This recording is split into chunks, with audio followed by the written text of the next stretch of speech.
Las invasiones inglesas al Río de la Plata. En los albores del siglo XIX, mientras Napoleón Bonaparte sacudía a Europa con sus conquistas, del otro lado del Atlántico una potencia emergente fijó su mirada ambiciosa en las ricas colonias españolas de Sudamérica. Inglaterra, la temible señora de los mares, decidió aprovechar la debilidad de la corona española para intentar apoderarse del virreinato del Río de la Plata y sus valiosos puertos comerciales. Lo que siguió fueron dos dramáticas invasiones que sacudieron los cimientos del dominio español y encendieron la llama de la libertad en los corazones de los criollos americanos. Desde los acantilados de la Ensenada de Barragán hasta las calles de la heroica Buenos Aires, los cañones rugieron y la sangre corrió mientras los invasores británicos chocaban contra la feroz resistencia de las milicias locales. Fueron días de gloria y tragedia que cambiaron el curso de la historia. Días en que surgieron héroes inesperados dispuestos a defender su tierra a cualquier precio. Únanse a nosotros en este épico relato de valentía, sacrificio y la lucha por la independencia que estremeció a las colonias españolas de América del Sur. Las invasiones inglesas al Río de la Plata están por comenzar. Desembarco de la flota británica al mando de Sir John Popham el 25 de junio de 1806 en la Ensenada de Barragán. La mañana del 25 de junio de 1806 amaneció brumosa en las costas de la Ensenada de Barragán, cerca de Buenos Aires. De repente, las densas neblinas se abrieron dejando ver un imponente espectáculo, una poderosa flota británica de casi 20 navíos de guerra y transporte surgió imponente en el horizonte. Al mando de esta fuerza invasora estaba el comodoro Sir John Briggs Popham, un experimentado marino y estratega naval. Sus órdenes eran establecer una cabeza de playa y tomar la indefensa ciudad de Buenos Aires como primer paso para intentar la conquista de todo el virreinato del Río de la Plata. Tras un rápido desembarco en las playas de la Ensenada, las tropas inglesas de más de 1.600 hombres bien entrenados y equipados se movilizaron con celeridad hacia la capital virreinal. Los sorprendidos pobladores de los arrabales porteños apenas tuvieron tiempo de reaccionar ante esta repentina invasión extranjera. Las defensas españolas eran endebles, con solo unas pocas baterías costeras y unos 300 soldados regulares mal preparados. El virrey Rafael de Sobremonte intentó una resistencia desesperada pero fue inútil. El 27 de junio, tras algunos combates menores, las fuerzas invasoras tomaron el control de la rica e indefensa ciudad de Buenos Aires. La primera fase de la invasión había sido un rotundo éxito para los británicos. Pero lo que no sabían era que este hecho marcaría el inicio de una heroica resistencia criolla que cambiaría para siempre el destino de las colonias españolas en Sudamérica. Toma de la ciudad de Buenos Aires por las fuerzas inglesas el 27 de junio de 1806.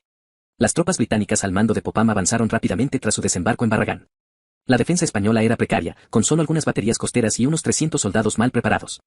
El virrey Sobremonte intentó organizar una resistencia desesperada, pero fue en vano. El 27 de junio, tras algunos combates menores, los invasores ingleses lograron penetrar en la ciudad de Buenos Aires. Los cañones de la escuadra británica bombardearon posiciones clave mientras las columnas de infantería y caballería avanzaban por las calles. La superioridad numérica y la mejor preparación de los británicos fueron factores clave. Pronto, los defensores españoles se vieron superados y se rindieron. Para la noche de ese fatídico 27 de junio, la rica y estratégica capital virreinal había caído en manos británicas. Las tropas de Popham se apostaron en edificios y plazas clave, izando la Union Jack en señal de conquista. Los habitantes de Buenos Aires, conmocionados, presenciaron como una potencia extranjera tomaba el control de su ciudad sin demasiada resistencia. Aunque los británicos habían logrado su primer gran objetivo, pronto se darían cuenta de que mantener el control sobre tan vasta región no sería tarea fácil. Una creciente resistencia criolla, liderada por el propio Sobremonte, comenzaba a gestarse en las provincias del interior. Derrota inglesa en Buenos Aires el 12 de agosto de 1806.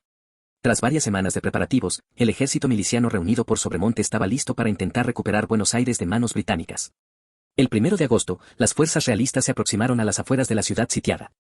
Los ingleses, confiados en su superioridad militar, no esperaban una resistencia tan numerosa y decidida de parte de las milicias criollas. El comodoro Popham dispuso sus tropas veteranas en puntos estratégicos para rechazar el inminente ataque. La batalla comenzó al amanecer del 12 de agosto con un nutrido cañoneo entre ambos bandos. Luego, las columnas de milicianos avanzaron valerosamente sobre las posiciones enemigas en los suburbios porteños. Lo que siguió fueron cruentos combates cuerpo a cuerpo en las calles y plazas. Los milicianos, aunque inexpertos, luchaban con denuedo por recuperar su ciudad natal. Figuras como Santiago de Liniers se batían con arrojo al frente de sus hombres. Tras horas de feroces choques, los británicos comenzaron a replegarse ante la tenaz resistencia criolla. La superioridad numérica local fue clave para inclinar la balanza. Uno a uno, los puntos clave de la ciudad fueron cayendo en manos de los americanos. Finalmente, hacia la noche, los restos de las maltrechas fuerzas invasoras de Popham se rindieron ante el virrey Sobremonte. La heroica gesta de las milicias había logrado la primera derrota británica en suelo americano el 12 de agosto de 1806. Rendición de las tropas británicas el 14 de agosto de 1806. Tras la decisiva derrota sufrida a manos de las milicias criollas el 12 de agosto, la situación de las fuerzas invasoras británicas en Buenos Aires era insostenible. El comodoro Popham se vio obligado a negociar los términos de una rendición formal. El 14 de agosto, en medio de un clima de júbilo popular, tuvo lugar la ceremonia de entrega de armas de los invasores en la Plaza Mayor de la ciudad. Allí se congregaron el virrey Sobremonte, los comandantes realistas y las milicias victoriosas para presenciar este acto trascendental. Uno a uno, y en formación militar, los batallones británicos fueron desfilando e inclinando sus estandartes ante el ejército americano. Luego procedieron a depositar sus armas en grandes pilas ante la mirada atónita de los porteños. Un total de 1.640 soldados británicos, incluidos oficiales y marineros, terminaron rindiendo sus armas ese día bajo la atenta mirada de las orgullosas milicias criollas que los habían derrotado.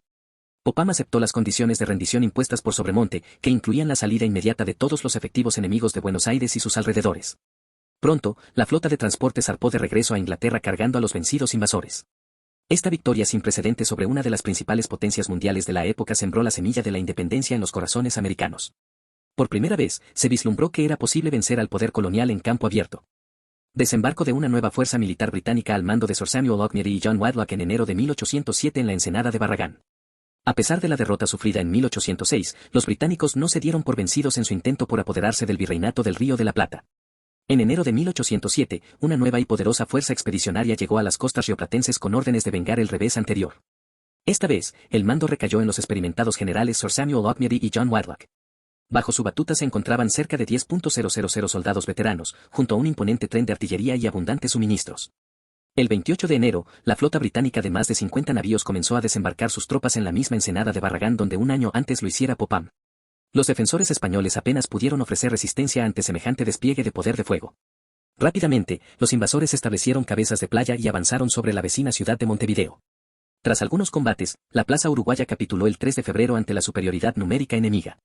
Con Montevideo bajo su control, Viteloque se preparó para atacar el objetivo principal, la reconquista de Buenos Aires. Esta vez confiaban en que su aplastante fuerza militar lograría doblegar cualquier resistencia criolla. Sin embargo, lo que no sospechaban los británicos era la ferocidad con que los porteños y las milicias del interior defenderían nuevamente su preciada ciudad, tras la experiencia de 1806. Una sangrienta batalla estaba por comenzar. Ocupación de Montevideo por los ingleses el 3 de febrero de 1807.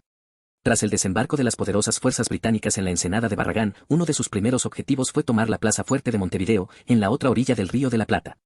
El 16 de enero, una vanguardia naval británica al mando del comodoro Charles Sterling inició el bloqueo del puerto de Montevideo. Las baterías costeras españolas apenas pudieron hacer frente a los certeros cañonazos de los navíos ingleses. Días después, el 18 de enero, las primeras tropas de desembarco al mando de Sir Samuel Auchmuty tomaron posiciones en las afueras de la ciudad.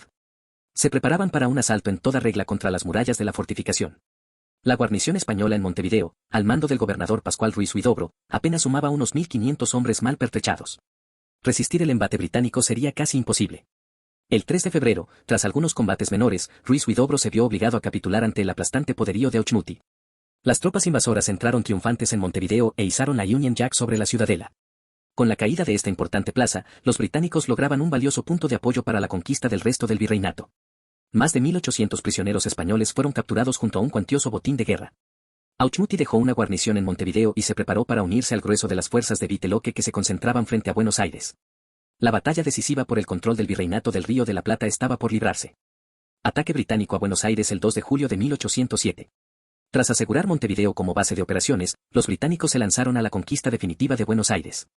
El 28 de junio de 1807, un imponente ejército invasor de casi 9.000 hombres al mando del general John Wadlock se apostó frente a la capital virreinal. Los defensores criollos, liderados por el heroico Santiago de Liniers, apenas sumaban unos 5.000 milicianos y algunos cuerpos de tropas regulares.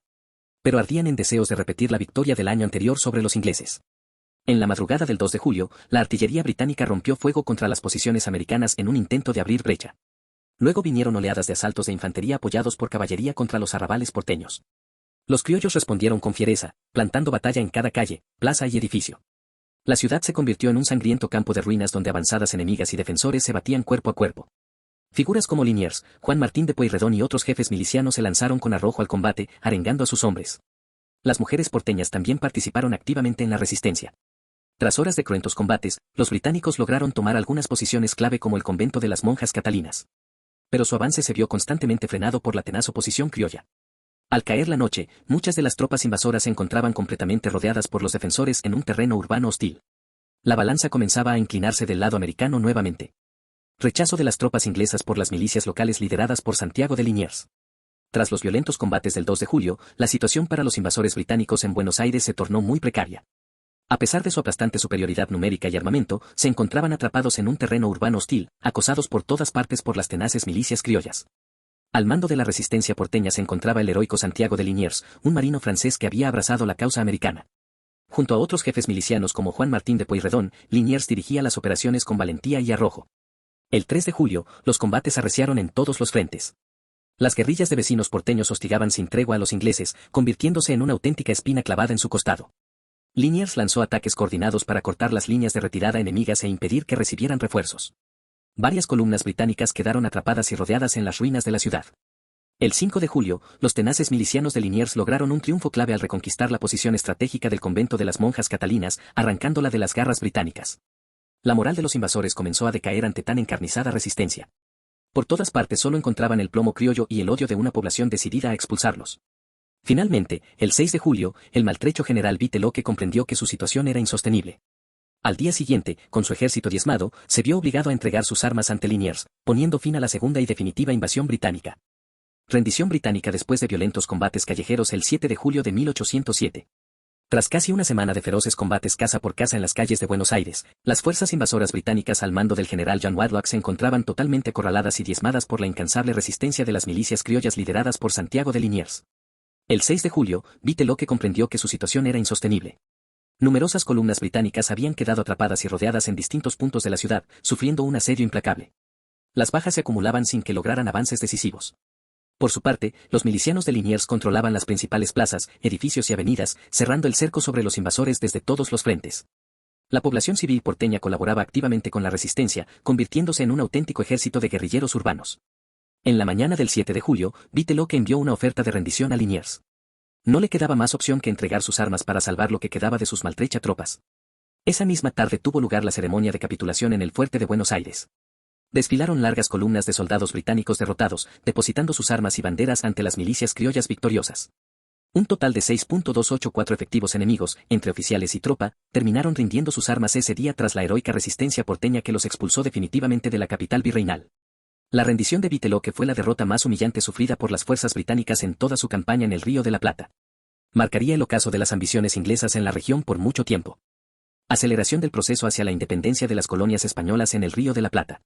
Las dos derrotas sucesivas infligidas a uno de los ejércitos más poderosos del mundo por las milicias criollas del Virreinato del Río de la Plata tuvieron un impacto trascendental que aceleró el proceso hacia la independencia de estas colonias españolas. Ante los ojos atónitos de América y Europa, los modestos milicianos americanos habían logrado lo inimaginable, vencer en 2 ocasiones a las temidas tropas británicas en campo abierto. Este hecho sembró una profunda semilla de orgullo y confianza en los criollos rioplatenses. Se hizo evidente que los americanos, guiados por líderes de su mismo terruño como Liniers y Pueyrredón, podían defender su tierra natal sin necesidad de las fuerzas enviadas por la debilitada España. La autoridad del rey y sus virreyes comenzó a ser puesta en tela de juicio. Las victorias milicianas también revelaron las crecientes fisuras y fragilidad del dominio español sobre sus colonias americanas. Si un puñado de ciudadanos en armas pudo derrotar a los ingleses, ¿qué los ataba entonces a mantener su lealtad a la corona? Este cuestionamiento al orden colonial establecido fue extendiéndose como una onda expansiva por todo el virreinato del Río de la Plata y el resto de Hispanoamérica. Los deseos de autonomía y autodeterminación de los criollos americanos emergieron con nueva fuerza. Las invasiones británicas removieron los cimientos del sistema virreinal en la región y sentaron las bases para la gesta libertadora que terminaría de estallar pocos años después con la Revolución de Mayo de 1810 en Buenos Aires. Consolidación de líderes criollos como Santiago de Liniers y las milicias locales. Las victorias sobre los invasores británicos en 1806 y 1807 no solo aceleraron el proceso independentista, sino que también encumbraron a una nueva camada de líderes criollos que se consolidaron como héroes y referentes de la causa americana. La figura que más descuellaría sería la del marino franco-español Santiago de Liniers. Su arrojo, valentía y agudo liderazgo militar al frente de las milicias porteñas le valieron el reconocimiento unánime del pueblo de Buenos Aires. Liniers se convirtió en el símbolo viviente de la resistencia criolla contra las pretensiones coloniales extranjeras. Su épica defensa de la ciudad en 1807 pasaría a la historia como un hito fundacional del patriotismo rioplatense. Otros jefes milicianos como Juan Martín de Pueyrredón, Cornelio Saavedra o Martín Rodríguez también vieron acrecentado su prestigio tras batirse con valentía contra los ingleses. Demostraron ser capaces de conducir a sus compatriotas a la victoria incluso contra ejércitos profesionales. Pero los líderes no fueron solo los comandantes, sino también las milicias de vecinos en armas que se convirtieron en un actor clave. Surgidas inicialmente como cuerpos de autodefensa, terminaron convirtiéndose en la espina dorsal de la resistencia criolla. Cuerpos como los patricios, arribeños, andaluces y tantos otros forjaron una identidad propia y un profundo sentido de pertenencia que los unió más allá de la obediencia al rey español. Serían la semilla de los futuros ejércitos patrios americanos. Los triunfos sobre los británicos dejaron en claro que los criollos poseían hombres capaces de conducirlos e instituciones armadas propias para defender sus derechos e intereses como pueblos de la región rioplatense. Generación de un sentimiento de unidad y orgullo criollo frente a España. Las invasiones británicas al Virreinato del Río de la Plata y su heroica repulsión por parte de las milicias criollas generaron una ola de sentimientos encontrados en la población americana. Por un lado, un inmenso orgullo por haber derrotado al hasta entonces invencible ejército británico, por otro, una profunda decepción con la metrópoli española por su incapacidad de defenderlos. Este cúmulo de emociones contribuyó poderosamente a forjar un naciente sentimiento de unidad e identidad propia entre los criollos rioplatenses, distinta y a veces contrapuesta a la hispanidad impuesta por los lazos coloniales. Las victorias de 1806 y 1807 demostraron que, unidos y conducidos por líderes surgidos de su mismo terruño como Liniers o Pueyrredón, los americanos eran capaces de defender por sí mismos sus hogares e intereses sin depender de las debilitadas fuerzas realistas. Este logro despertó un orgullo y autoestima desconocidos en los criollos, que vieron cómo su arrojo y tenacidad lograron lo que los propios reyes españoles no pudieron, expulsar de sus tierras a los temidos invasores británicos. A partir de entonces, las antiguas diferencias y rencillas entre pueblos y regiones del virreinato comenzaron a disiparse. Todos se sintieron partícipes de una misma epopeya libertadora que los unió bajo la nado bandera de la nacionalidad americana. En Buenos Aires, Montevideo, las ciudades del interior e incluso hasta en el Alto Perú, los criollos elevaron su frente con una renovada confianza en su destino como pueblos emancipados de la tutela hispánica. Los sueños de autonomía e independencia se encendieron con nuevos bríos. Revelación de las debilidades del dominio español. Las contundentes derrotas sufridas por los ejércitos británicos, una de las principales potencias militares de la época, a manos de las milicias criollas en el Río de la Plata pusieron en evidencia las profundas debilidades en las que había caído el dominio colonial español sobre sus territorios americanos. Mientras los vecinos milicianos demostraban poder defender su tierra con arrojo, las fuerzas realistas virreinales apenas sí podían ofrecer una resistencia efectiva ante los invasores ingleses. La autoridad de la corona quedó severamente cuestionada. Se hizo patente la endeblez de los recursos militares y humanos con los que España contaba para proteger sus extensos dominios ultramarinos. Las guarniciones en el virreinato rioplatense eran escasas y muchas veces integradas por reclutas inexpertos. La propia burocracia colonial dio muestras de su ineficacia e indolencia ante la emergencia de las invasiones.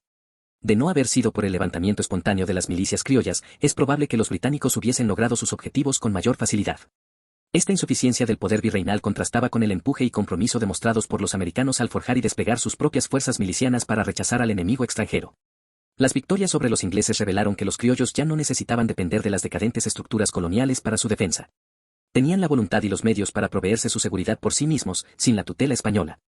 Esta revelación de la debilidad metropolitana, unida al orgullo americanista despertado, sentaron las bases para que los reclamos autonomistas de los criollos rioplatenses fueran adquiriendo un impulso que ya sería difícil de contener.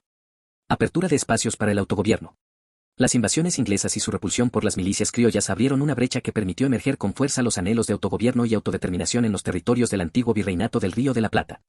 Al demostrar que eran capaces de defender su tierra por sus propios medios, sin depender de las fuerzas realistas españolas, los americanos comenzaron a cuestionar la necesidad de mantener su sujeción política y económica a la metrópoli. Los criollos vieron con sus propios ojos las fisuras del poder virreinal y su incapacidad para protegerlos ante una amenaza extranjera. Esto socavó la legitimidad de las autoridades coloniales y abrió espacios para el surgimiento de liderazgos locales como Liniers o Pueyrredón. En Buenos Aires, surgieron instituciones de autogobierno como la Junta de Gobierno, que aunque inicialmente juraron lealtad al rey, demostraron una creciente autonomía de la corona a la hora de tomar decisiones sobre asuntos internos. La consolidación de las milicias criollas fue otro factor clave, pues constituyeron el germen de fuerzas armadas locales independientes del control de los virreyes y capitanes generales designados por España.